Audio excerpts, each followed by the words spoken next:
In the bustling streets of Kolkata, 1896, a boy named Abhay Charan Dey was born to a pious Vaishnava family.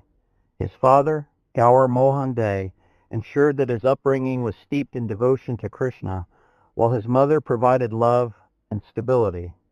Little did anyone know, this child would grow to become a spiritual revolutionary, A.C. Bhaktivedanta Swami Prabupada, the founder of the International Society for Krishna Consciousness. Abhay Charan was not just an ordinary boy. While he excelled academically, his heart remained drawn to the divine stories of Krishna. His father regularly hosted kirtans, devotional singing, at home, and Abhay developed a lifelong love for the sound of the mridanga drum.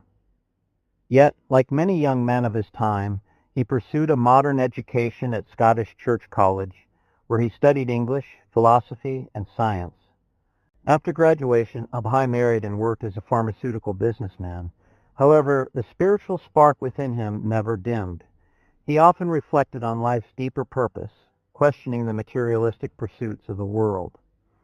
In 1922, Abhay met his spiritual master, Bhaktivedanta Sarasvati Thakura, a prominent Gaudiya Vaishnava scholar and preacher. Bhaktivedanta urged him to spread the teachings of Lord Chaitanya Mahaprabhu, emphasizing the universality of Krishna consciousness. Though initially hesitant, Abhay took his guru's words to heart. In 1933, he formally accepted initiation and began dedicating himself to his spiritual mission. Despite facing family responsibilities and financial struggles, he continued to write and preach tirelessly, establishing a spiritual journal called Back to Godhead. By the 1950s, Abhay, now known as Bhaktivedanta Swami, had renounced worldly life to focus entirely on his mission. He took sannyasa, the renounced order of life, and began working on his magnum opus, translating and commenting on the Srimad Bhagavatam. This sacred text, he believed, held the key to reviving spirituality in the modern age. In 1965, at the age of 69, Prabhupada embarked on an extraordinary journey to the United States. With barely 40 rupees and a trunk of books, he boarded the cargo ship Jaladuta.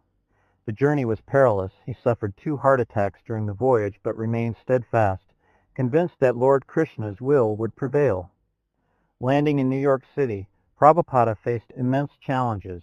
He was an elderly Indian monk in an unfamiliar land, living among strangers in the Lower East Side. Yet he began holding small gatherings in parks and apartments, singing the Hare Krishna mantra, and explaining the philosophy of the Bhagavad Gita. His message resonated with the counterculture youth of the 1960s, who were disillusioned with materialism and searching for meaning.